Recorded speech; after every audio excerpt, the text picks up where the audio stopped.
তুই আমার একদমই কাছে আসার চেষ্টা করবি না, তাহলে তোর কিন্তু ভালো হবে না, এই বলে দিলাম। ম্যাম, আমি তো আপনাকে ইসলামিক শরীয়ত অনুযায়ী বিয়ে করেছি। আমি আপনার কাছে না আসলে তাহলে কি অন্য বেডারে আসবে? অন্য বেটারা আসতে যাবে কেন? তুই আমার অনেক জুনিয়র আর আমার স্কুলে লেখাপড়া করিস। এই সম্পর্কটা যদি কেউ জানতে পারে তাহলে আমার মান সম্মান কোথায় যাবে একবারও বুঝতে পেরেছিস তুই? ঠিক আছে, আপনি যদি আমাদের সম্পর্কটা মানতে না পারবেন তাহলে সবার সামনে আমাকে বিয়ে করলেন কেন? আসলে তখন আমার মাথা ঠিক ছিল না, কি দিয়ে কি করব বুঝতে পারিনি। আমি সরি, আর কিছুদিন পর তোকে আমার কাছ থেকে মুক্ত করে দেব। মানে হলো কিছুদিন গেলে আমি তোকে ডিভোর্স দিয়ে দিব। তুই এতদিন আমার বাসায় থাকতে পারবি, সমস্যা নেই। কিন্তু হ্যাঁ, কলেজের কেউ জানি বুঝতে না পারে আমাদের সম্পর্কটা। নেহার কথা এতক্ষণে মাটির দিকে তাকিয়ে শুনছিল স্বাধীন। হঠাৎ নেহার দিকে তাকাতেই তার গা ঘেমে একাকার হয়ে যায়। নেহার গায়ে জড়ানো একটা লাল বেনারসি শাড়ি, কোমরটা দেখা যাচ্ছে। ডিম লাইটের হালকা আলোতে মুখে এক অন্যরকম মায়া। স্বাধীন একা অন্য ঘরের মধ্যে যেতে লাগে।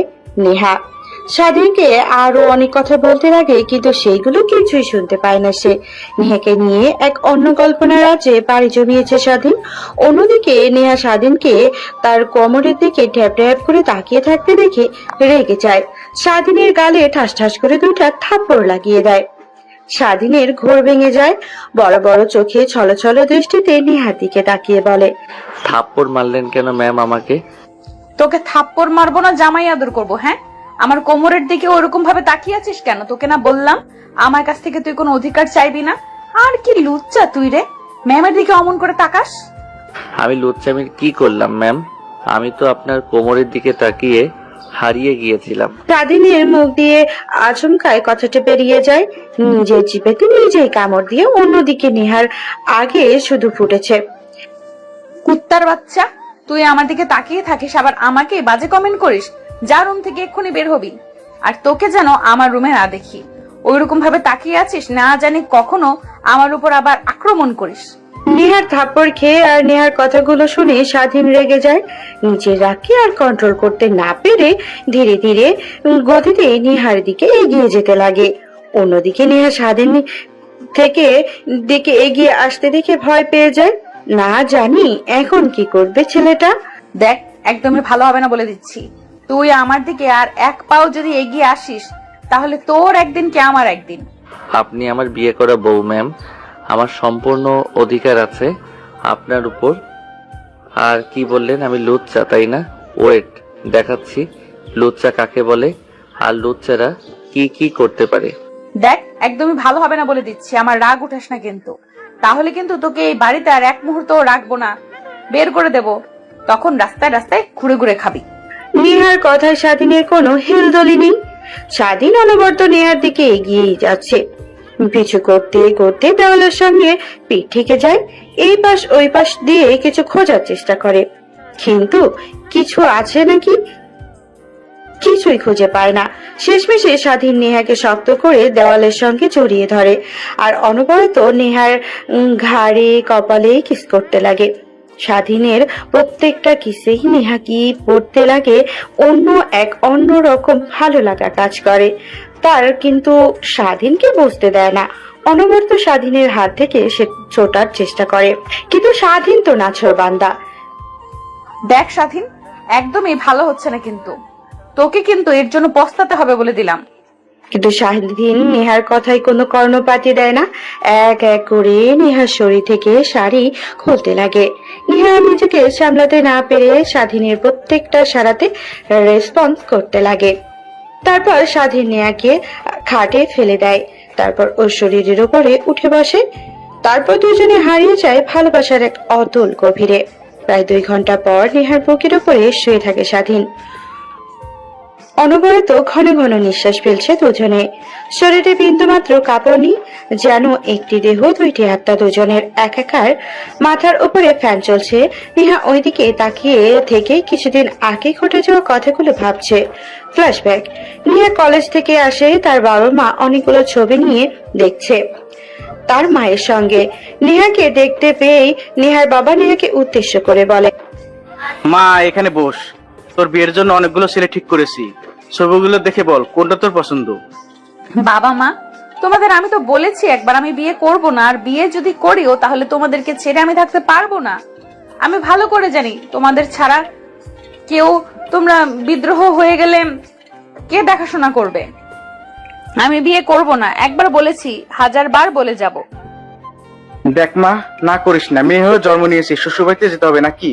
আরো কতদিন থাকবে নিজের বাড়িতে? হ্যাঁ, তোর বাবার কোনো কিছুর অভাব নেই, তারপরও নিজের স্বামী সংসার বলেও তো একটা কথা আছে নাকি? সেইটা না হয় মা দেখে নেব, কোনো এক সময় তোমাদের এই নিয়ে আর এগোতে হবে না। আর আমি তো তোমাদের একবার বলেই দিয়েছি বিয়ে করব না, আর বিয়ে যদি করিও অনেক দেরিতে। সদ্য মাত্র কলেজের ম্যাম হিসেবে জয়েন করেছি, যাক না আর কিছুদিন। কিন্তু মা দেখ, কি বিয়ে দিলে আমরা চিন্তামুক্ত হই? তুই কি চাস তোর বাবা চিন্তাতে না খেয়ে পেয়ে অসুস্থ হয়ে পড়ুক?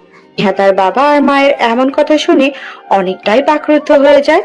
নিহা নিজেও বুঝতে পারেনি তার বাবা আর মা এরকম ভাবে কথা বলবে।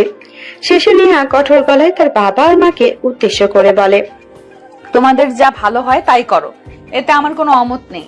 কথাটা বলেই এক প্রকার রাগ দেখিয়ে নেহার রুমে চলে যায়। অন্যদিকে নেহার মা আর বাবা দুজনে নিজের মধ্যে বলাবলি করে। মেয়ে যে হতে যাচ্ছে না, তার বিয়ের বিষয় নিয়ে তাহলে আমরা আর না আগাই, ওর নিজের লাইফ ও নিজেই ঠিক করতে পারবে। দেখো, ওর কথা শুনে তো আমরা নিজেদের নামিয়ে রাখতে পারবো না। ওর ফিউচার বলে একটা কথা আছে, ওর স্বামী সংসার ছেলে মেয়ে এসব একটা দরকার আছে না? আর বাবা মা হিসেবেও তো আমাদের একটা দায়িত্ব, ভালো একটা ছেলের কাছে নিজের মেয়েকে তুলে দেওয়া।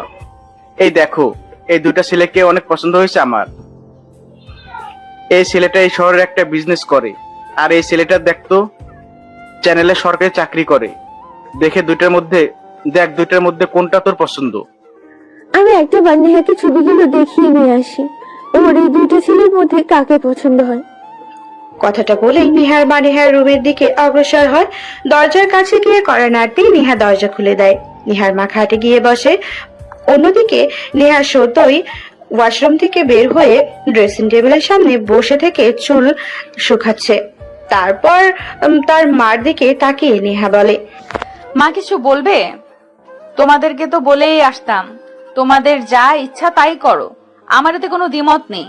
মারে, তুই কি আমাদের উপর রেগে কথা বলছিস না? মেয়ে হয়ে জন্ম নিয়েছিস, বিয়ে তো করতেই হবে। আর বাবা মা হিসেবে আমাদের তো একটা দায়িত্ব আছে নাকি? এই ছবি দুটো দেখ, তোর এই দুজনের মধ্যে থেকে কাকে পছন্দ হয়। নেহা ছবিগুলো দেখে না, তাকিয়ে বলে ডান পাশের ছেলেটা পছন্দ হয়েছে। তারপর নিহার মা ছবিটা নিয়ে তার বাবাকে দেয়। নিহার বাবা ছেলের সঙ্গে কথা বলে বিয়ের দিন তারিখ ঠিক করে। অন্যদিকে স্বাধীন তার বাবা মানে জন্মের পর থেকেই ফুটপাতে বড় হয়েছে। তারপর একটা দাদিমা তাকে কুড়িয়ে পায়, সে তাকে লেখাপড়া করিয়েছে। কিছুদিন হলো সেও মারা গিয়েছে। সে লেখাপড়ার খরচ চালানোর জন্য একটা ক্যাটারিং সার্ভিসের সঙ্গে যোগদান করে, যেটা রাতে যে কোনো বিয়ের ইনভিটেশন, জন্মদিনের ইনভিটেশন এইগুলো কাভার করে। এর পাশাপাশি স্বাধীন দিনের বেলাতে লেখাপড়া করে। দেখতে দেখতে নেহার বিয়ের দিনগুলো এগিয়ে আসে। নেহার বিয়েতে বিন্দু মাত্র মত নেই, কিন্তু তার মা আর বাবার দিকে তাকিয়ে বিয়েতে হ্যাঁ বলেছে সে। বিয়ের পোশাক আজকে থেকে শুরু করে কোনো জায়গাতেই নেহা যায়নি, বারবার এড়িয়ে এসেছে। বিয়ের দিন সকালে নেহা তার মার কাছ, তার সঙ্গে নেহার বিয়ে হবে তার নাম্বারে মেসেজ করে তাকে ফোন করে নেহা, হ্যালো, আসসালামু আলাইকুম। কে? আমি কে এটা আপনার না জানলেও চলবে। আপনি যাকে বিয়ে করতে চলেছেন মেয়েটা অনেক বাজে, অনেক খারাপ, অনেক ছেলের সঙ্গে রিলেশন ছিল। ইভেন আপনি হয়তোবা জানেনও না, নেহার পেটে কিন্তু বাচ্চা আছে যার বাবার পরিচয় নেহা নিজেও জানে না। সে এর জন্য বিয়ে করতে রাজি ছিল না। সে চেয়েছিল বিয়ে না করে ছেলেটাকে জন্ম দিয়ে তাকে নিয়ে থাকতে। কে আপনি? আর এইসব কি বলছেন আমাকে? আর আপনি যে বলছেন এগুলো সত্যি কথা, তার কি প্রমাণ? প্রমাণ চাই আপনার, তাই না? আপনার হোয়াটসঅ্যাপে দেখেন, কয়েকটা ছবি পাঠিয়ে দিচ্ছি, ওইগুলো দেখলেই আমার মনে হয় আপনার আর কোনো প্রমাণ লাগবে না। আর এখন আমি রাখি, বাকিটা আপনার ইচ্ছে, একটা নষ্টা মেয়েকে বিয়ে করবেন কিনা। কথাটা বলে নেহা ডেভিল একটা হাসি দেয়। অন্যদিকে ছেলেটা হোয়াটসঅ্যাপ ওপেন করতেই দেখতে পায় কয়েকটা পিকগুলো ওপেন করতে দেখে নেহা একটা হাসপাতাল থেকে বের হচ্ছে। একটা ছেলেকে জড়িয়ে ধরে নিহা একটা ছেলের কাঁধে মাথা দিয়ে পার্কে বসে আছে। আরেকটা ছবিতে আরেকটা ছেলের সঙ্গে কফির মগে দুইজনে স্ট্রিট দিয়ে কফি খাচ্ছে। এইগুলো দেখে যে কেউ মাথায় রাগ উঠে যেতে পারে। নিহার প্রতিটা ছেলে রাগ উঠে যায়, কিন্তু কি করবে বুঝতে পারি না। সেভাবে এখন বিয়েটা ভাঙা যাবে না, এর উচিত একটা শিক্ষা দিতে হবে। তাই আনমনে ভাবতে লাগে, আমাকে ঠকানো, তাই না? ওয়েট, আমি দেখাচ্ছি। এমন অবস্থা করব আপনাদের মানুষের সামনে মুখ দেখাতে পারবেন না আপনারা। কথাটা বলে ছেলেটা ডেভিল একটা হাসি দেয়। অন্যদিকে যতই সময় ঘনিয়ে আসে ততই নেহার মুখে হাসি ফুটে উঠেছে, কিন্তু বিয়ে বাড়ির সমাগম এখনো কমেনি। নেহা ভাবতে লাগে, তাহলে কি ছেলেটা এসব কিছু বিশ্বাস করেনি?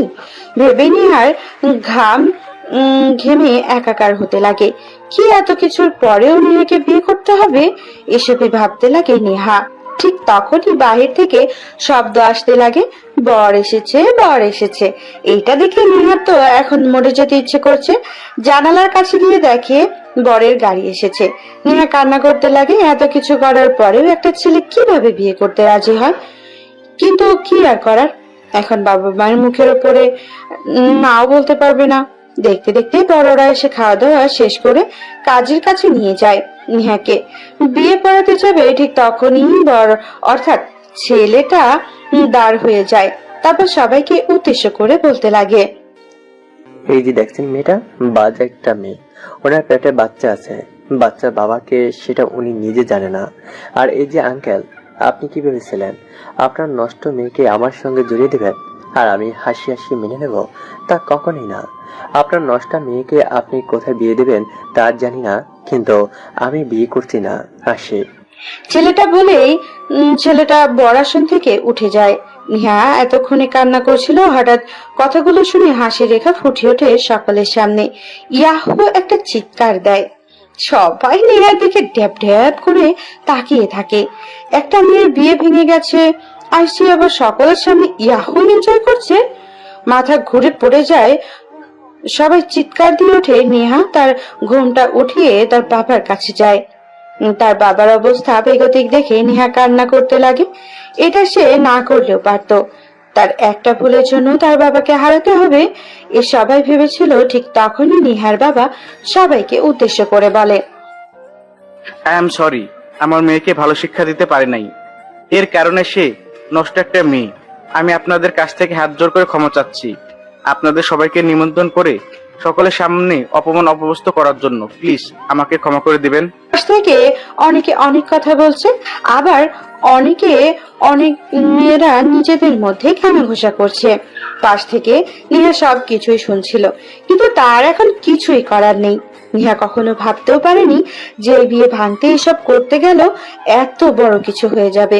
অন্যদিকে স্বাধীন নেহার বাসার ক্যাটারিং এর দায়িত্বে এসেছিল, কাজ করছিল। হঠাৎ এসব শুনতে পেয়ে অনেকটা অভাবী হয়ে পড়ে, কারণ বিয়েতে থাকা মেয়েটা ছিল তাদের কলেজের ম্যাম। প্রথম দেখাতে বুঝতে পারেনি, যখন ঘোমটা তুলে তার বাবার কাছে আসে তখন স্বাধীন চিনতে পারে নিহার বাবার অবস্থা বেগতিক দেখে স্বাধীন একটা গ্লাসে পানি নিয়ে ভিড় ঠেলে সামনে দিয়ে নিহার বাবাকে দেয়। নিহার বাবা স্বাধীনের হাত থেকে পানি নিয়ে খায়, তারপর স্বাধীনের দিকে তাকিয়ে বলে, আচ্ছা বাবা, তুমি কি বিয়ে করেছো? আর তোমার কি গার্লফ্রেন্ড আছে? সবার সামনে এরকম প্রশ্নে শুনে স্বাধীন ভাবাচেকা খেয়ে যায়। কি বলবে বুঝতে পারছে না, নিজেকে সামলে নিয়ে বলে, না আঙ্কেল, আমি বিয়ে করিনি, আর আমার গার্লফ্রেন্ডও নেই। এরকম অনাথ ছেলেকে কখনো কেউ ভালোবাসতে পারে নাকি? আবার যে কিনা নিজের খরচ নিজেই বহন করতে পারে না। কি বলছো বাবা? স্বাধীন একটু বাক্যে কাঁদো কাঁদো কণ্ঠস্বরে শুরু করে শেষ পর্যন্ত নিহার বাবাকে বলে।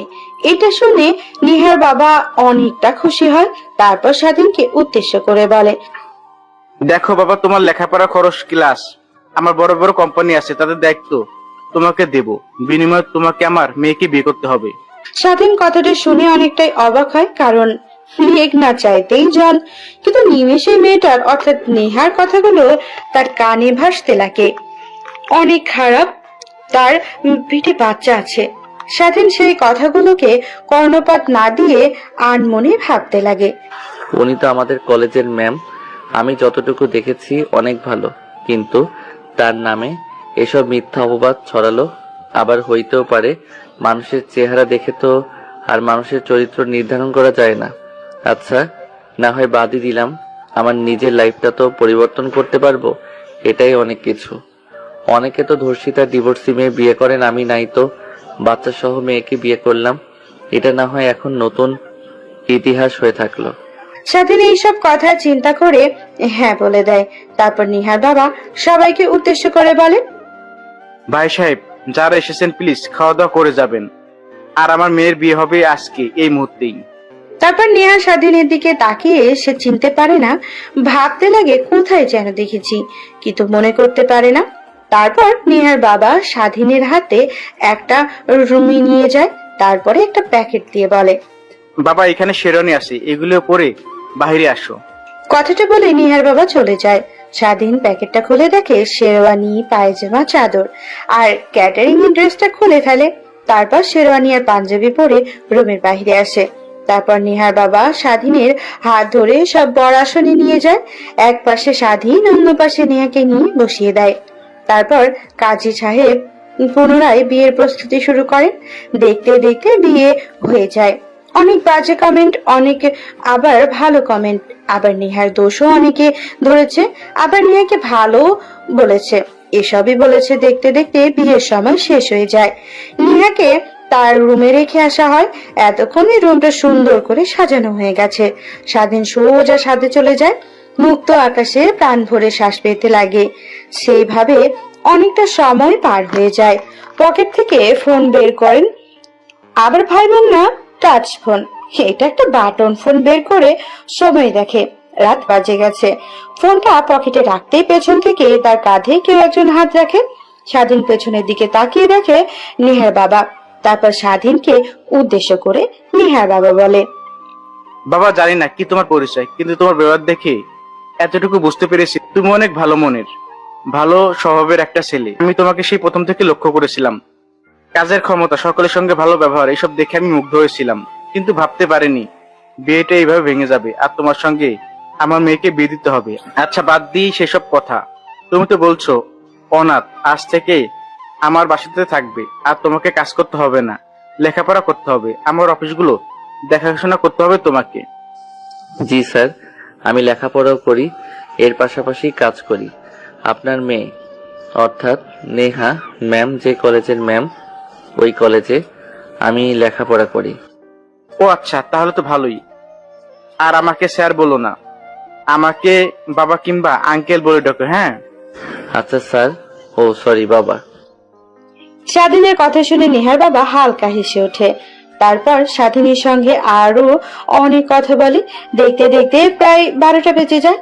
তারপর নেহার বাবা স্বাধীনকে উদ্দেশ্য করে বলে, যাও বাবা, রুমে যাও, আর কতক্ষণ বাইরে থাকবে? নেহমা তোমার জন্য অপেক্ষা করছে বুঝি। নেহার বাবার কথা শুনে স্বাধীন ছাদ থেকে নেমে নেহার রুমে প্রবেশ করে।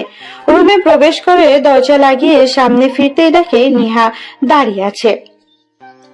ফোনটা খুলে এটা দেখে রীতিমতো স্বাধীন একটু ভয় পেয়ে যায়। কি রে, তুই আমাকে বিয়ে করলি কেন? আমার সম্পর্কে এত বাজে কথা শোনার পরেও? ম্যাম দেখেন, আমি স্যারের দিকে তাকিয়ে আর না বলতে পারিনি।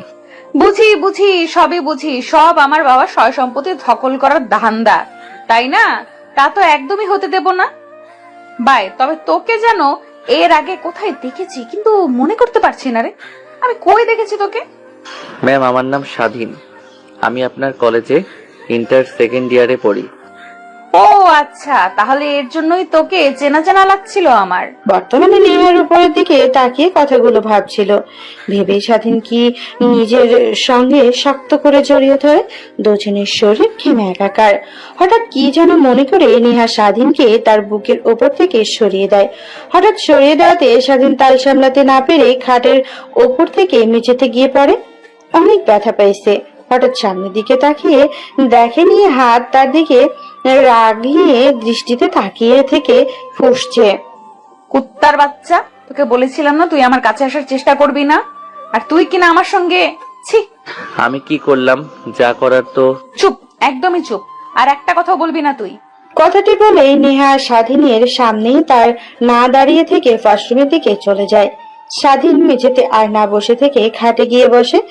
পরে তার দুই হাতের পাশে ছড়িয়ে দিয়ে বসতে হঠাৎ স্বাধীন হাতের সঙ্গে সঙ্গে কিছু একটা ভেজা ভেজা ফিল করে। সেদিকে তাকাতে দেখে বিছানার চাদরের রক্ত।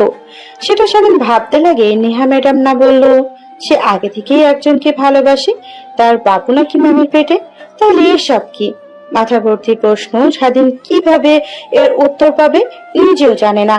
ভাবতে ভাবতে হঠাৎ অসময়ে দরজা খোলার শব্দ পায়। সেদিকে তাকিয়ে দেখে নেহা সোজা বেলকনিতে চলে যায়। তারপর জামা কাপড় শুকোতে দিয়ে সোজা ড্রেসিং টেবিলের সামনে এসে মাথায় চুলে হেয়ার ড্রায়ার করতে লাগে। স্বাধীন অনবরত নেহার দিকে প্রশ্নসূচক দৃষ্টিতে তাকিয়ে থাকে। অন্যদিকে নেহা আয়নাতে স্বাধীনকে ওইরকম ভাবে তাকিয়ে থাকা দেখে পেছন ফিরে রিনকে উদ্দেশ্য করে বলে, কিরে তোর আবার কি হয়েছে? মশম থেকে বের হওয়ার থেকে দেখছি তুই আমার দিকে ওরকম ভাবে তাকিয়ে আছিস যে, কিছু কি বলবি? হঠাৎ নেহার মধুর কণ্ঠ শুনে স্বাধীন একটু ভরকে ওঠে। এ যেন এক অন্যরকম নেহাকে দেখছে সে। নিজেকে সামনে নিয়ে হঠাৎ মেয়েকে উদ্দেশ্য করে বলে, আচ্ছা ম্যাম, আপনি তো বললেন আপনার একটা বয়ফ্রেন্ড আছে, তার বেবি আপনার পেটে, তাহলে আপনি ভার্জিন থাকেন কি করে? স্বাধীন এরকম প্রশ্ন শুনে নেহা রেগে যায়। রাগে যেন তার শরীর থেকে আগুন বের হচ্ছিল। স্বাধীন সেটা দেখে একটু ভয় পেয়ে সোজা ওয়াশরুমে চলে গিয়ে দরজা লাগিয়ে দেয়। স্বাধীনকে বাচ্চামোপনা করতে দেখে নেহা নিজের অজান্তেই হেসে দেয়। তার এই হাসির কারণ নেহা নিজেই জানে না। 1 ঘন্টা পর ওয়াশরুম থেকে উকি ঝুঁকি মারতে লাগে স্বাধীন। অন্যদিকে নেহা বেডে শুয়ে থাকে, ফোন চাপছিল। হঠাৎ ওয়াশরুমের দিকে নজর যেতে স্বাধীনকে উকি ঝুঁকি মারতে দেখে নেহা বলে, কিরে তোর আবার কি হলো? ওয়াশরুম থেকে বের হচ্ছিস না, আবার ওয়াশরুমের দরজা দিয়ে মাথা বের করে উকি ঝুঁকি মারছিস, তোর মতলব কি? চোরের মতো করছিস কেন?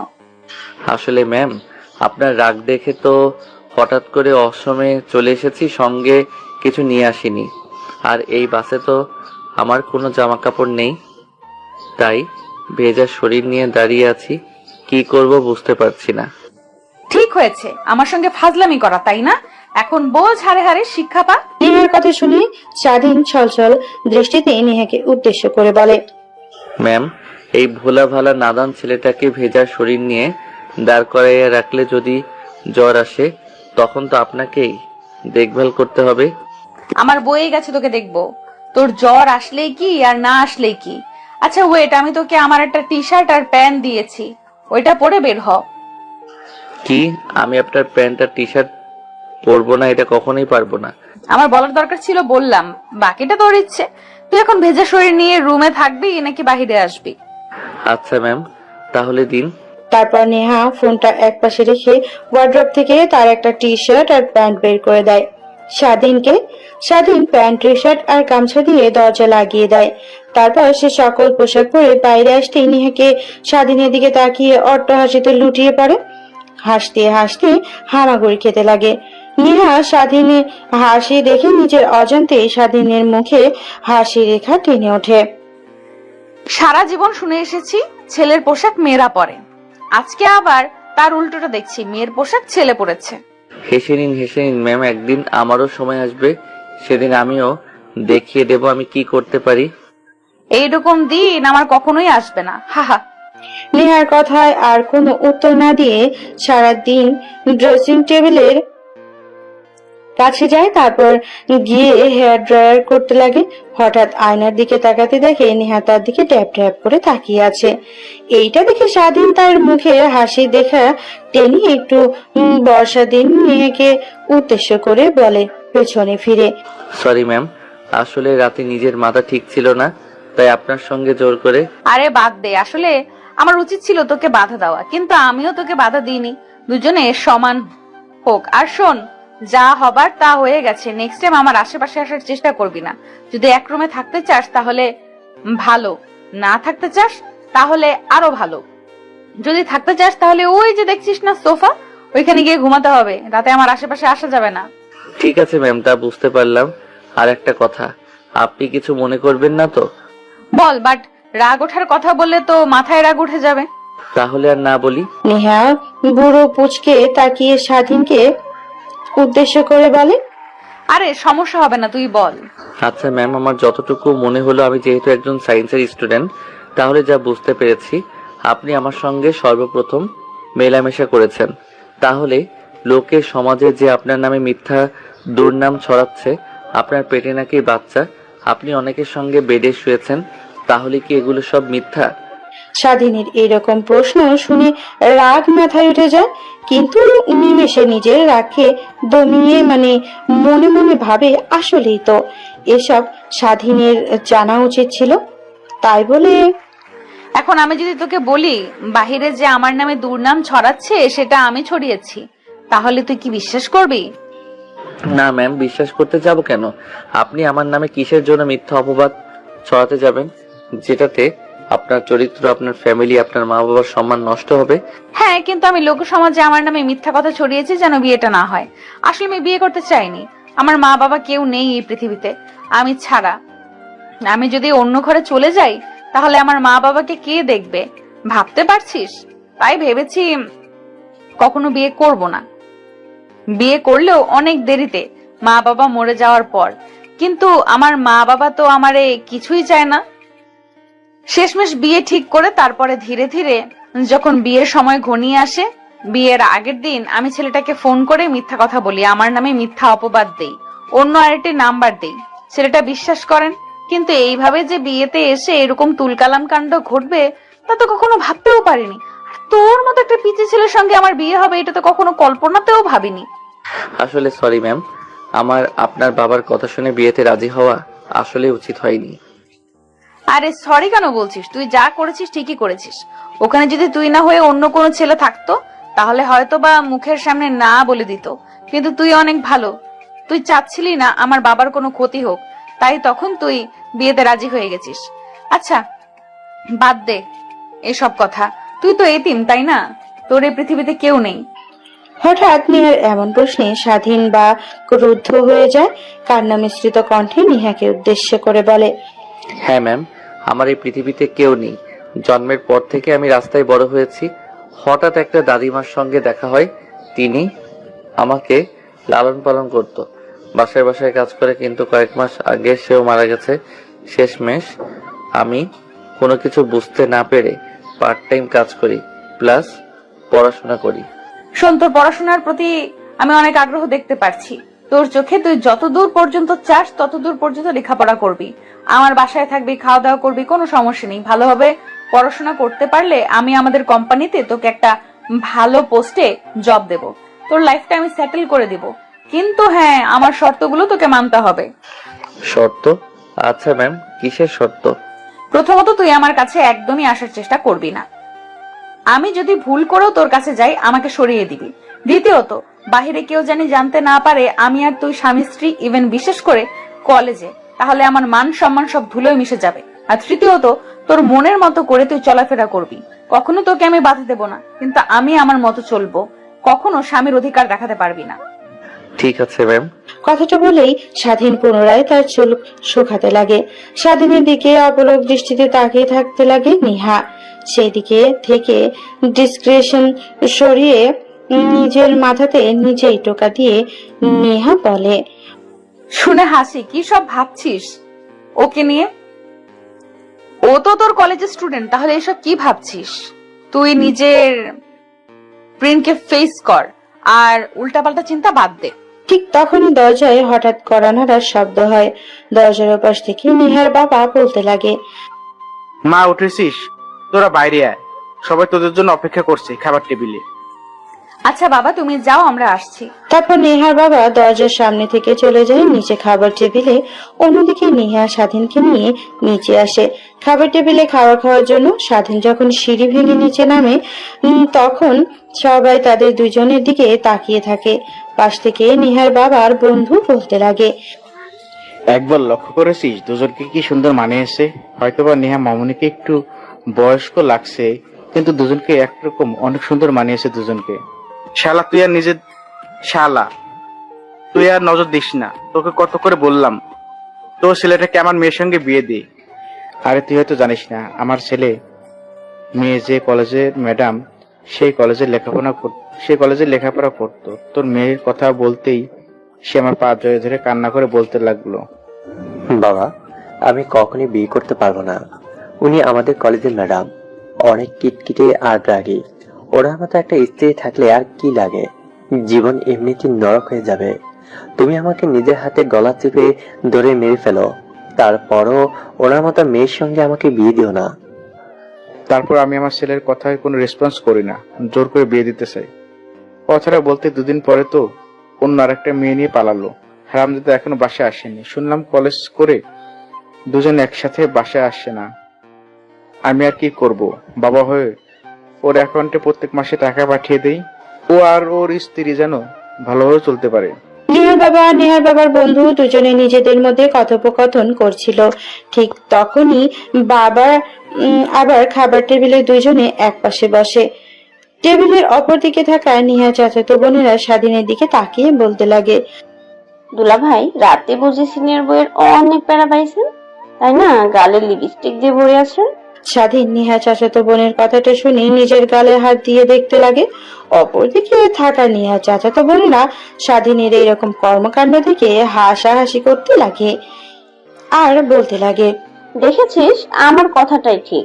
তাহলে সিনিয়র বউ আপনাকে রাতে অনেক আদর করেছে। ভেবেছিলাম আপুকে যে রাগী হয়ে থাকতে, ভেবেছিলাম তো আপনার খবর আছে, কিন্তু এইসব হয়ে গেল তা তো আমরা ভাবতেও পারিনি।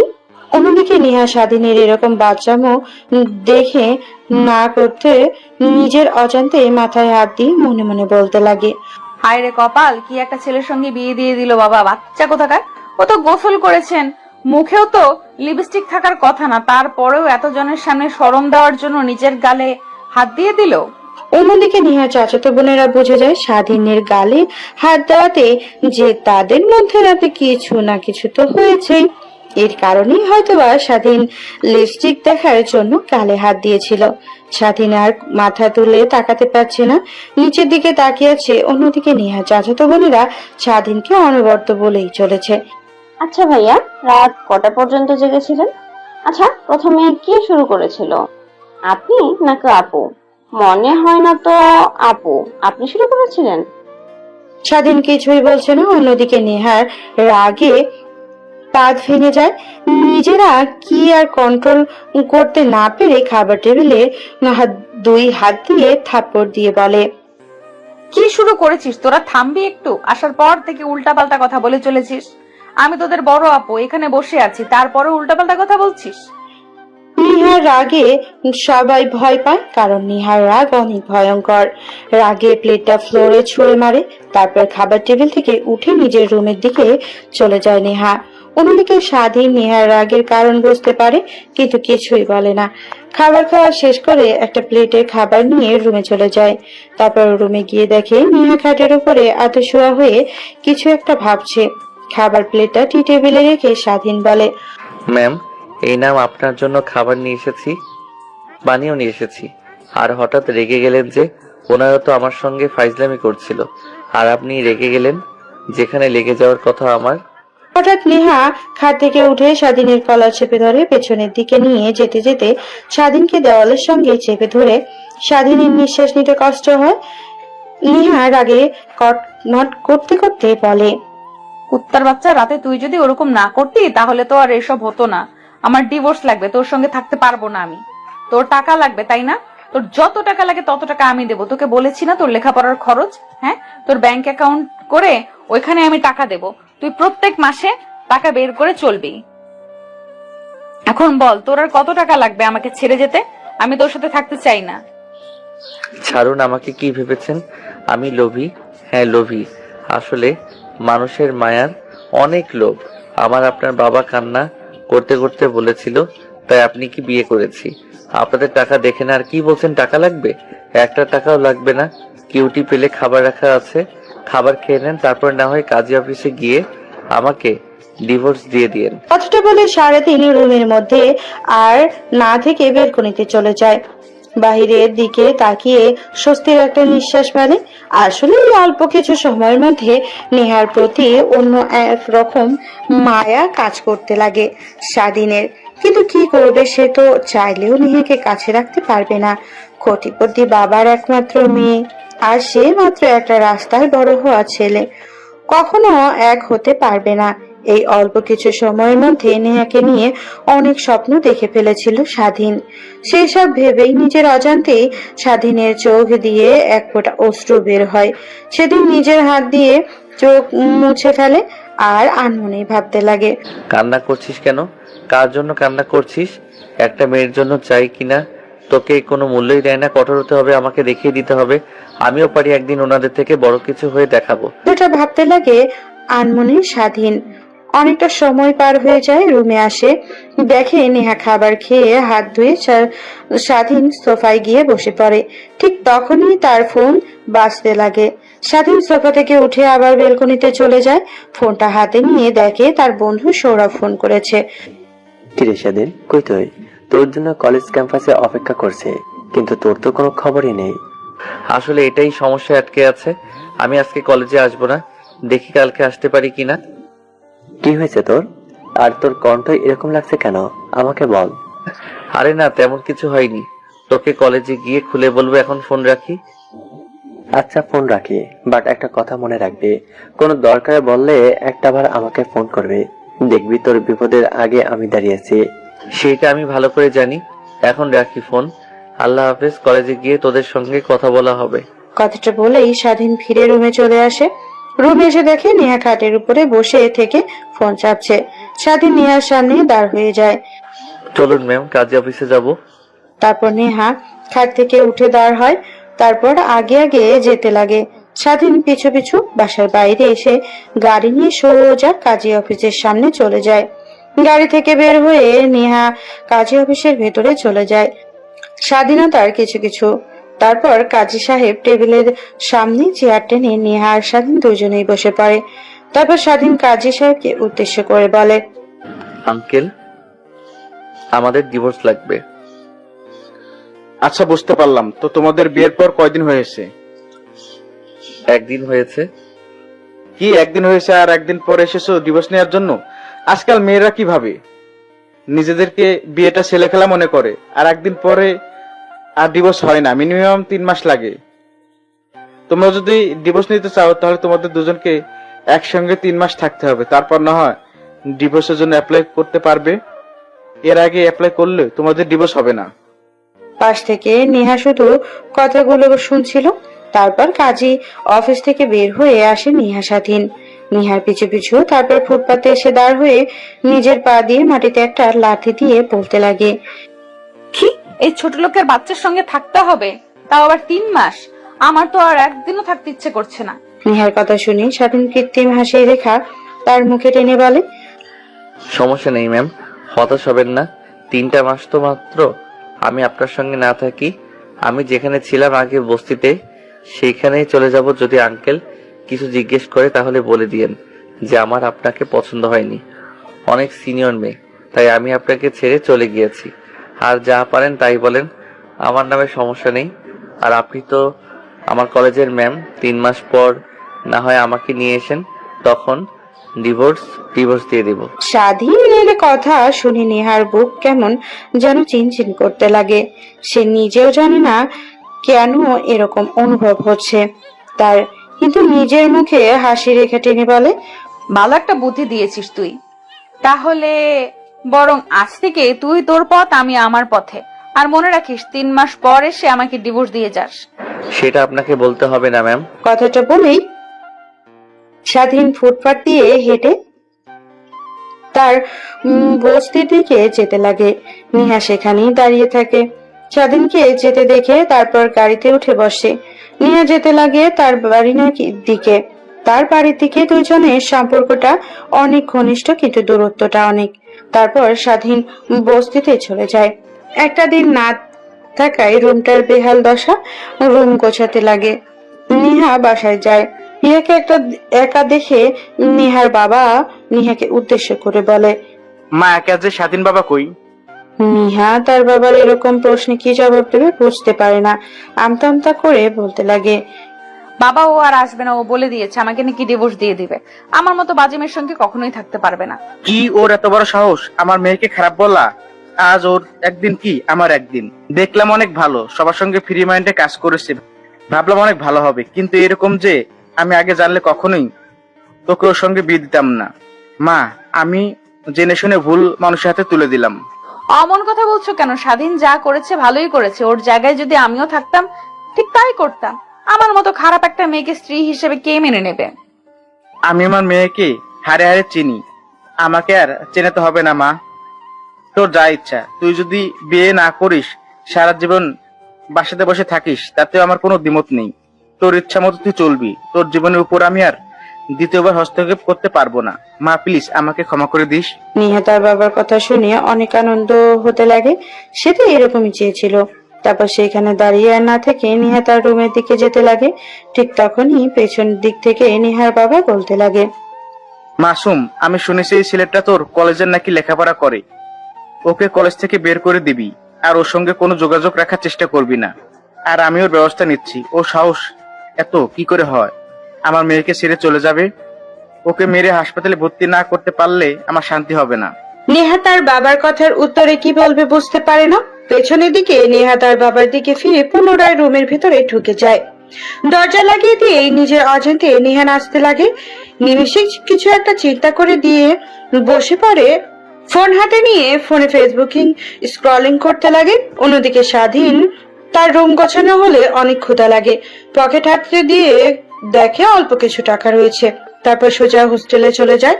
খাওয়া দাওয়া করে পুনরায় স্বাধীন যে ক্যাটারিং সার্ভিস সেন্টারে কাজ করত সেখানে চলে যায়। স্বাধীনকে এখানে দেখতে পেয়ে ক্যাটারিং সার্ভিসের লোক বলে, স্বাধীন, তুই এখানে? এখন তো তুই কোটিপতির বাবার একমাত্র মেয়ের জামাই, আমাদের ক্যাটারিং সার্ভিসে তোর কাজ কি এখন? লোকটার কথা শুনে স্বাধীন একটু বাঁকা হেসে বলতে লাগে, আরে ভাই বললেন না, বড়লোক ওরা নিজেদের মান সম্মান রক্ষার্থে যে কাউকে নিমিষে খুন করতে পারে, আবার জীবিত করতে পারে। আসলে ওইটা দিয়েছিল না, ওইটা ছিল সম্মান রক্ষা করার জন্য শুধুমাত্র একটা পলিসি। তা বাদি সেসব কথা। কুত্তার বাচ্চা, তো সাহস কত আমার মেয়েকে অপমান করে? তোর জন্মের পরিচয় নেই, তোকে আর কি বলবো? আমার মেয়েকে বাজে বলা, তাই না? আজ তোর একদিন কি আমার একদিন। স্বাধীন ভালো করেই বুঝতে পারে নেহা ম্যাম নিশ্চয়ই তার বাবাকে গিয়ে উল্টো পাল্টা কিছু একটা বোঝাইছে, না হলে শান্ত স্বভাবের একটা লোক এতটা হিংস্র কি করে হতে পারে। স্বাধীন কিছুই বলে না। তার উত্তরে এক চিমটি হাসে। রেখা জানে মুখে এইটা দেখে নেহার বাবা রেগে গিয়ে বলে, এই তোরা কি দেখছিস? 10 শালাকে আর মার, এমন মার মারবি যেন প্রতিটা অমাবস্যা রাতে মাজার হারে হারে ব্যথা কুকড়ে ওঠে আর আমার কথা মনে পড়ে। নিহার বাবার কথা বলতে দেরি হলেও ছেলেগুলো লাঠি দিয়ে মারতে দেরি হয় না। স্বাধীনকে ছেলেগুলো মারতে মারতে পুরো আধমরা করে ফেলে। হঠাৎ একটা ছেলে স্বাধীনের মাথায় লাঠির আঘাত করতেই স্বাধীন অজ্ঞান হয়ে মাটিতে পড়ে যায়। আর কিছু মনে নেই তার। স্বাধীনকে অজ্ঞান হয়ে মাটি পড়ে থাকতে দেখে নিহার বাবা বলে, এই থাম তোরা, আর মারতে হবে না, ওকে এখন চল, ও শাস্তিও পেয়েছে। কথাটা বলে নিহার বাবা তার ছেলে পেলেদেরকে নিয়ে গাড়ি করে চলে যায়। অন্যদিকে এতক্ষণ দাঁড়িয়ে থেকে মার খাওয়ার দৃশ্য দেখছিল ক্যাটারিং সার্ভিসের সবাই। কারোর সাহস হয়নি আসার, কারণ তারা ভালো করে জানে এই শহরে যারা অনেক প্রভাবশালী তাদের অনেক পাওয়ার, তাদের বিরুদ্ধে গেলে মরতে হবে। গাড়ি নিয়ে যখন অনেকটা দূরে চলে যায় নিহার বাবা, তখন ক্যাটারিং সার্ভিসের থেকে লোকটা বের হয়ে স্বাধীনের কাছে আসে। তারপর পালস চেক করে দেখে এখনো বেঁচে আছে। তারপর একটা গাড়ি করে সোজা হাসপাতালে নিয়ে যায় স্বাধীনকে। অন্যদিকে নিহা, বাবাকে তো বললামই, ছোট থেকে দেখে এসেছি যারা আমার বিরুদ্ধে বাজে কিংবা খারাপ কথা বলে তাহলে তো তাদেরকে অনেক মারে। কিছুদিন আগেই তো একটা বখাটে ছেলে আমাকে কিস করেছিল, বাবাকে বলতেই বখাটে ছেলেকে বাবা কিনা মারা গেল। এখন যদি স্বাধীনকে গিয়ে মারে, ছেলেটার তো কোনো দোষ নেই, অযথাই মার খাবে। ঠিক তখনই দরজার কড়া নাড়ার শব্দ হয়। নেহা ঘর থেকে উঠে গিয়ে দরজা খুলে দেখে তার বাবা দরজা খুলে দিয়ে আবার খাটে এসে বসে। নেহার বাবা নেহার পাশে বসে নেহার মাথায় হাত বুলিয়ে দিয়ে বলতে লাগে, মা, তোর নামে বাজে কথা বলছিল না, ওর শাস্তিও পেয়েছে। নিজেও জানি না বেঁচে আছে কিনা মরে আছে। বাবা কি বলছো তুমি এগুলো? আছে, আমাকে কেউ যদি বাজে কথা বলে তাহলে তুমি কি তাকে এই পৃথিবী থেকে চিরতরে মুছে দেবে? হ্যাঁ, আমার মেয়ের নামে বাজে কথা বলা। আমি আমার মেয়েকে হারিয়ে চিনি। আমার মেয়ে ওরকম কখনোই হতে পারে না। বাবা, তুমি নিজেও জানো না আমি আমার বদনাম আমি নিজেই ছড়াইছি। বিয়েটা আসলে ভেঙে গেছে আমার কারণে। আমি বিয়ের আগের দিন ছেলেটাকে ফোন করে আজে বাজে কথা বলি, তাই ছেলেটা বিয়ে করতে এসে না করে দেয়, সবার সামনে আমাকে অপমান করে। নেহা কথা শুনে নেহার বাবা নেহাকে কি উত্তর দেবে বুঝে উঠতে পারে না। রুম থেকে বের হয়ে যায়। অন্যদিকে স্বাধীন জ্ঞান ফিরতেই দেখে হাসপাতালে ভর্তি। পাশে তাকিয়ে দেখে তার বন্ধু সৌরভ আর তার গার্লফ্রেন্ড অনিমা বসে আছে। স্বাধীনকে জ্ঞান ফিরতে দেখে সৌরভ প্রশ্ন করে, কিরে, তোকে কে মেরেছে? আর সাহস কি করে হয় আমার বন্ধুকে মারার? ওর একদিন কি আমার একদিন, শুধু একটা বার বল। আরে বাদ দে, কেউ মারিনি। আমি আমার বাপের শাস্তি পেয়েছি। আসলে তখন আমার রাজি হওয়াটাই উচিত ছিল না। যদি রাজি না হতাম তাহলে আজ আমার এই ঋণ দেখতে হতো না। বাদ দে। আচ্ছা সত্যি করে বল, তোর কি হয়েছে? তারপর সৌরভ স্বাধীনকে শুরু থেকে শেষ পর্যন্ত বলতে লাগে। সৌরভ কথা শুনে অনেকটা অবাক হয়, কিন্তু কিছু বলে না। সে চিনে ফেলছে কে। উনি তো আমাদের কলেজের ম্যাম, তাই না? হ্যাঁ, বাট তুই কি করে চিনিস? সেটা না হয় কিছুদিন পর এমনিতে জানতে পারবে। তা বাদ দিছে এই সকল কথা। একটা অতীত মনে করে মুছে ফেল। এখন কি রকম লাগছে তোর? হ্যাঁ, এখন অনেক ভালো লাগছে। বাসায় যাব, চলো। আরে বাসায় যেতে হবে? নাম কিছুদিন একটু রেস্ট নিয়ে তারপরে যাস। তোর মাথায় অনেক জোরে আঘাত লাগায় অনেক রক্ত বের হয়েছে। ডাক্তার বলেছে তাও সর্বনিম্ন 2-3 দিন থাকতে হবে। আমার আবার রক্ত? বাদ দে, চল। ডাক্তার এত তাদের ব্যবসার পুঁজি করানোর জন্য বলবেই। তারপর সৌরভ স্বাধীনকে অনেক করে বোঝানোর চেষ্টা করে, কিন্তু স্বাধীন কিছুই বোঝে না। হসপিটাল থেকে বের হয়ে আসে, হাতে ব্যান্ডেজ, মাথায় ব্যান্ডেজ। এই অবস্থায় ক্যাটারিং সার্ভিস সেন্টারে গিয়ে কাজও করতে পারবে না। তাই সৌরভের সঙ্গে একটা রেস্টুরেন্টে যায়, খাওয়া দাওয়া করে সারাদিন তার বস্তিতে চলে যায়। অন্যদিকে তাহলে স্বাধীনের নেহা ম্যামের সঙ্গে বিয়ে হয়েছিল, তাই না? তোমার যার সঙ্গে বিয়ে হওয়ার কথা ছিল উনি তো? হ্যাঁ, তুমি ঠিকই দেখেছো কতটা বাজে। তুমি বলতে ভালো, অনেক ভালো, কিন্তু দেখেছো তার মনের ভিতর কতটা কালো। আসলে মানুষের উপরটা দেখে ভেতরটা নির্ধারণ করা যায় না। অনেক বাজে একটা মেয়ে। তাই তো আমি বিয়ে করতে রাজি হইনি, তোমাকে বিয়ে করেছি। তারপর তারা দুইজন নিজেদের মধ্যে কথোপকথন করতে লাগে। স্বাধীন ঘুমিয়ে পড়ে, ঘুম ভেঙে যায়। পরের দিন সকালে ঘুম থেকে উঠে খাবার রান্না করতে চলে যায়। আসলে স্বাধীন সবই পারে।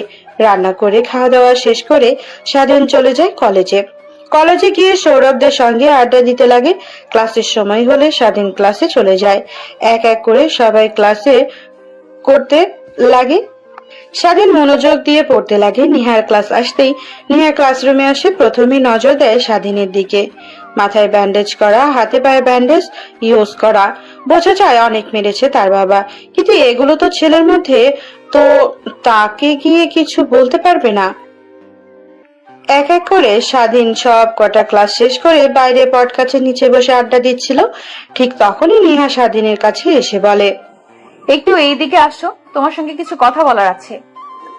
না ম্যাম, যা বলার এখানে বলেন। আমার বন্ধু আর কোথাও যাবে না। আবার যদি আপনার বাবাকে নিয়ে উল্টোপাল্টা কথা বলেন তখন তো আবার আমার বন্ধুকে মারবে। যা বলার এখানে বলেন। একটু এইদিকে আসো, তোমার সঙ্গে ইম্পর্টেন্ট কিছু কথা বলার আছে। তারপর স্বাধীন সেখান থেকে উঠে খানিকটা দূরে গিয়ে দাঁড়ায়। তার পিছু আসে নেহা। স্বাধীনকে উদ্দেশ্য করে বলে, আসলে আই এম সরি, আমি কখনো ভাবতেও পারিনি আমার এই মিথ্যা বলার কারণে তোমাকে আমার বাবা মারবে। সরি, আমাকে মাফ করে দিও। আরে না ম্যাম, সরি বলছেন কেন? আমরা তো মানুষই না, আমাদের আবার সরি বলতে হবে? আমি কিছু মনে করিনি, আপনি এখন আসতে পারেন। স্বাধীনের এরকম কথা শুনে নেহার বুকে চিনচিনে ব্যথা করতে লাগে। নিজের অজান্তে একটু কিছু হারানোর অনুভব পাইছে। এইভাবে পেরিয়ে যায় অনেকটা দিন। দেখতে দেখতে কলেজের নবীন বরণ সব শুরু হয়ে যায়। সবাই যে যার মতো সাজুগুজু করে কলেজে এসেছে, কিন্তু স্বাধীন প্রত্যেক দিনের নয় আজকেও এমন ভাবে এসেছে কলেজে। কিন্তু নেহা দিন দিন স্বাধীনের উপরে কেমন যেন দুর্বল হতে লাগে। নেহা নিজেও জানে না কি কারণে। নেহা একটা গায়ের শাড়ি পরে এসেছে। মাথায় স্কার্ফ বেঁধে এসেছে, সবার সঙ্গে একত্র হয়ে দাঁড়িয়ে অনুষ্ঠান দেখছিল। হঠাৎ করে স্বাধীনকে একটা মেয়ের কলার চেপে ধরে একটা পরিত্যক্ত ক্লাসরুমের দিকে নিয়ে যেতে লাগে। এইটা চোখ এড়ায় না নিহার। স্বাধীন অনেক করে ছাড়ানোর চেষ্টা করে, কিন্তু মেয়েটা তাকে ছাড়ে না। নিহা এটা দেখে পেয়ে অনেকটা রেগে পিছু পিছু তাদের ক্লাসরুমে দিকে আসতে লাগে। হঠাৎ করে দরজা খুলে ভেতরে ঢুকে দেখে মেয়েটা স্বাধীনকে জোর করে কিস করতে চাচ্ছে, কিন্তু স্বাধীন বারবার তাকে সরিয়ে দিচ্ছে। মেয়েটা আর কেউ না, এই কলেজের প্রিন্সিপালের মেয়ে। এইসব কি? হ্যাঁ, প্লিজ ছেড়ে দেন, আমাকে একদম ভালো হচ্ছে না। দেখো, সত্যি কয়েকটা কথা বলি, আমি বিবাহিত, আমার স্ত্রী আছে। কথাটা শুনেই মেয়েটা স্বাধীনের কলার ছেড়ে দেয়, বড় বড় করে তাকে সত্যি করে বলছি আমি বিবাহিত। মেয়েটা বলে। এইটা শুনে মেয়েটা স্বাধীনকে ছেড়ে দিয়ে রুম থেকে বের হয়ে যায়। দরজার সামনে নেহাকে দেখতে পেয়ে এক প্রকার ভরকে উঠে স্বাধীন। আসতে যাবে, দরজার সামনে নেহাকে দেখতে পেয়ে একটু বাকরুদ্ধ হয়ে যান। নেহা স্বাধীনকে দেখে নিজেকে সামলাতে পারে না, ক্লাসরুমের দরজাটা ভেতর থেকে আটকিয়ে দেয়। তারপর গুটি গুটি পায়ে স্বাধীনের দিকে এগিয়ে আসতে লাগে। স্বাধীনের দিকে যত এগিয়ে আসছে নেহা ততই স্বাধীনের পিছু যেতে লাগে। দেওয়ালের সঙ্গে পিঠ থেকে গেলে নেহাকে উদ্দেশ্য করে বলে স্বাধীন, ম্যাম, এইসব কি করছেন? প্লিজ, আপনার বক্তব্য আমার ভালো লাগছে না, আমাকে যেতে দেন, বাইরে সবাই আমার জন্য অপেক্ষা করছে। তুই যা ভেবেছিস তাই হবে আজকে। দেখুন ম্যাম, অযথা মায়া বাড়ি আর কি লাভ? আর মাত্র 2 মাস পরে তো আপনাকে ডিভোর্স দিতে হবে, অযথা মায়াটা বাড়িয়ে কি লাভ? আমি যদি তোকে ডিভোর্স না দেই তাহলে কি করবি তুই? মানে? ওয়েট দেখাচ্ছি। কথাটা বলেই নেহা স্বাধীনের ঠোঁটের সঙ্গে ঠোঁট লাগিয়ে চুষতে লাগে। প্রায় 5 মিনিট পর ছেড়ে দিতেই স্বাধীন হাঁপাতে লাগে। স্বাধীনকে দেখেই নেহার মনের মধ্যে কেমন যেন শিহরণ জেগে ওঠে, এক অন্যরকম ভালো লাগা কাজ করে। ঠিক তখনই স্বাধীন নেহার দিকে রাগী দৃষ্টিতে তাকিয়ে বলে, দেখুন ম্যাম, আপনি কিন্তু আপনার লিমিট ক্রস করছেন, বাজে একটা মেয়ে। আমি বাজে একটা মেয়ে, তাই না? কি কি করতে পারি? কথাটা বলে নেহা তার বুকের উপর থেকে কাপড় সরিয়ে ফেলে। স্বাধীন ওইদিকে এক পলক তাকিয়ে চোখ বন্ধ করে ফেলে বলতে লাগে, দেখুন ম্যাম, আপনি ডিভোর্স চেয়েছেন, আমি দিয়ে দিব 2 মাস পর। তারপরে এগুলো কি? প্লিজ, অযথা সম্পর্ক তৈরি করে কি লাভ বলেন? উল্টাপাল্টা কিছু হয়ে আপনার পেটে বেবি চলে আসে, তখন কি হবে? তার ভবিষ্যৎ কি হবে? তার ভবিষ্যৎ কি হবে মানে? তুই হবি বাবা, আমি হব মা, সুখে একটা সংসার বলবো দুজনে মিলে। আর ওর সাহস কি করে হয় আমার জিনিসের দিকে হাত বাড়ানোর? আমার জিনিস তো আমি খাবো, অন্যজনের তো স্পর্শ করে দেখতে পারবে না। কথাটা বলে নেহা স্বাধীনকে নিয়ে একটা বেঞ্চের উপরে শুয়ে পড়ে। স্বাধীন অনেক করে তার কাছ থেকে ছোটার নেহাকে সরানোর চেষ্টা করে, কিন্তু নাছোড় বান্দা স্বাধীনকে ছাড়ছে না। শেষমেশ নিজেকে আর সামলাতে না পেরে স্বাধীন নেহার সঙ্গে তালে তাল মেলাতে লাগে। নিমেষেই হারিয়ে যায় প্রয়োজন ভালোবাসার অথর গভীরে। প্রায় 2 ঘন্টা পর পুরো ক্লাসরুমটা নিস্তব্ধ। দুজনের শুদ্ধ ঘন ঘন নিঃশ্বাসের শব্দ হচ্ছে। দুজনের গা ঘেমে একাকার হয়ে আছে। স্বাধীন আষ্টে পৃষ্ঠে জড়িয়ে রেখেছে নেহাকে, যেন ছেড়ে দিলেই স্বাধীন চলে যাবে অনেক দূরে। নেহা স্বাধীনের বুকের উপর থেকে মুখ সরিয়ে স্বাধীনের দিকে তাকায়, দেখে স্বাধীন উপরের দিকে তাকিয়ে আছে। তারপর স্বাধীনকে একটা কিস করে, তারপর বলতে লাগে, আমাকে কি আর দ্বিতীয়বার সুযোগ দেওয়া যায় না? আমি নিজেকে পরিবর্তন করে তোমাকে নিয়ে সুখে শান্তিতে থাকতে চাই। আমি এই কয়টা দিনে বুঝতে পেরেছি আমি কতটা মিস করেছি তোমাকে। নেহার কথা শুনতে স্বাধীন কৃত্রিম হাসির রেখা তার মুখে টেনে বলতে লাগে, দেখুন ম্যাম, এটা ক্ষণিকের ভালোবাসা মাত্র, একটা শরীরের প্রতি আরেকটা শরীরের টান, শুধু এর থেকে বেশি কিছু না। আর আপনি যেটাকে বলছেন ভালোবাসা, সেটা হয়তো কিছুদিন পর এমনিতেই কেটে যাবে, আর আপনি কখনোই আমার সঙ্গে থাকতে পারবেন না। আপনি নিজেই তো বলেছেন আমি বাজে একটা ছেলে, বাবার পরিচয় নেই, রাস্তাতে বড় হয়েছি। আর আপনার বাবা কথা তো বাদই দিলাম, আপনাকে কি বলেছি না বলেছি সেটা তো আপনি জানেন। আমার নামে মিথ্যা কথা বলে আপনি আপনার বাবাকে দিয়ে আমাকে মেরেছেন, তা বললে ভুল হবে। হয়তোবা আপনার বাবা রেগে গিয়ে আমাকে মেরেছে, বাদ দেন সেসব কথা, এখন ছাড়েন আমাকে। আপনি যদি চান যখন যেখানে যেতে বলবেন আমাকে, তখন সেখানে যাব, আপনাকে সুখ দিয়ে আবার চলে আসব। কিন্তু কখনোই আমাকে ভালোবাসার কথাটা বলবেন না। তার মানে তুমি আমাকে বোঝাতে চাচ্ছ যে আমি তোমার দেহকে ভালোবাসি, তোমাকে না? কথাটা বলে স্বাধীনের বুকের ওপর থেকে নেহা উঠে যায়। তারপর শাড়ি ঠিক করে ক্লাসরুম থেকে বের হয়ে যায়। অন্যদিকে সৌরভ স্বাধীনকে অনেকক্ষণ ধরে খুঁজছে কিন্তু কোথাও পাচ্ছে না।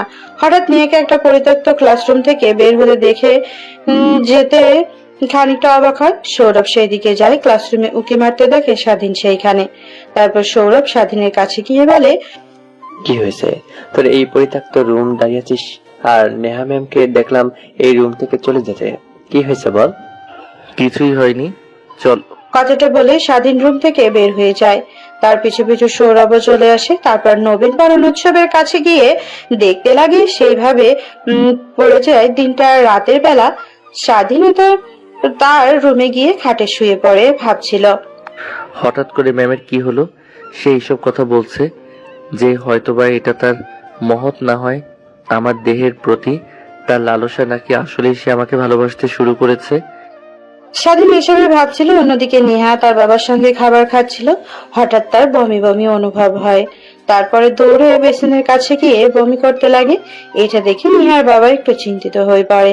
তারপর নেহার কাছে গিয়ে মাথায় হাত বুলিয়ে দিতে দিতে বলে, মা তোর কি হয়েছে, ঠিক আছিস তো? হ্যাঁ বাবা, ঠিক আছে। জানি না হঠাৎ করে কি হলো, বমি হতে শুরু করলো। ডাক্তারকে ফোন করব আসার জন্য? না বাবা, ফোন করতে হবে না, বেশ কিছুদিন হলো এরকম হচ্ছে। ভাবছি ডাক্তারের কাছে গিয়ে পরীক্ষা করে আসবো কলেজ থেকে আসার সময়। আচ্ছা মা। কথাটা বলে নেহার বাবা খাবার খেয়ে তার রুমে চলে যায়। কোন দিকে নেহার আর খাবার খেতে ইচ্ছে করে না। তার রুমে চলে যায়, ফোন বের করে বাচ্চাদের ভিডিও দেখতে লাগে। নিজের অজান্তেই কেন যেন এইগুলো দেখতে ভালো লাগছে। রাত যখন অনেকটা গভীর হয়ে যায়, নেহার চোখে কোনো ঘুম নেই। কেমন যেন টক খেতে ইচ্ছে করছে তার। তাই রুম থেকে বের হয়ে কিচেন রুমে চলে আসে। ফ্রিজ থেকে আচারের কৌটোটা বের করে খেতে লাগে। এইদিকে নেহার বাবার অনেক পানির তৃষ্ণা পাওয়ায় নিচে আসে পানি খাবার জন্য। নেহাকে আচার খেতে দেখে তার সন্দেহটা আরো গাঢ় হয়। নেহার কাছে এসে বলতে লাগে, মা ঠিক আছিস তো তুই? তোকে দেখে অনেকটা পরিবর্তন লাগছে। হ্যাঁ বাবা, ঠিক আছি। না জানি কি কারণে অনেক টক খেতে ইচ্ছে করছে, তাই খেলাম। থাকো, রুমে যাই, অনেক ঘুম পেয়েছে। কথাটা বলে কৌটাটা আটকে ফ্রিজে রেখে নেহা তার রুমে চলে যায়। অন্যদিকে নেহার বাবার মাথা ঘেমে একাকার হয়ে যেতে লাগে। সে যা চিন্তা করছে তা যদি সত্যি হয়, রাতটা পেরিয়ে যায়। সকালবেলা ফ্রেশ হয়ে কলেজে চলে যায় নেহা ক্লাস করানোর জন্য। এক এক করে সবার ক্লাস করাতে লাগে। স্বাধীন ক্লাসরুমে এগিয়ে ক্লাস করার ছিল। হঠাৎ নিয়ে মাথা ঘোরান দিয়ে মাটিতে অজ্ঞান হয়ে পড়ে যায়। সবাই তড়িঘড়ি করে কাছে আসে। মুখে পানি ছিটা দিতেও জ্ঞান ফিরে আসে না। এটা দেখে সবাই একটু অবাক হয়। স্বাধীন একটু বেশি হয়। তারপর নেহাকে পাজা কোলে তুলে স্বাধীন বাহিরে আসে। তারপর একটা সিএনজিতে করে সোজা হসপিটালে নিয়ে যায়। স্বাধীন অন্যদিকে সবাই দেখে তো অবাক হয়ে যায়। তারা নিজেদের মধ্যেই কানাঘুষা করতে লাগে। স্বাধীনটা ওভার রিয়াক্ট করলো কেন? হয়তো বা ম্যামের কারণে এইসব ভাবছিল। কোনো দিকে স্বাধীন হসপিটালে নিয়ে গিয়ে তৈরি করে নেহাকে ডাক্তারের কাছে নিয়ে যায়। ডাক্তার নেহাকে দেখতে লাগে। কিছুক্ষণ পর ডাক্তার হাসিমকে স্বাধীনের কাছে এসে বলে, আগে বলুন আপনি পেশেন্টের কি হন? স্বাধীন বুঝতে পারে না কি বলবে, আমতা আমতা করে মুখে ফসকেই বলে ফেলে, আমি ওনার হাজবেন্ড। কি হয়েছে ওনার?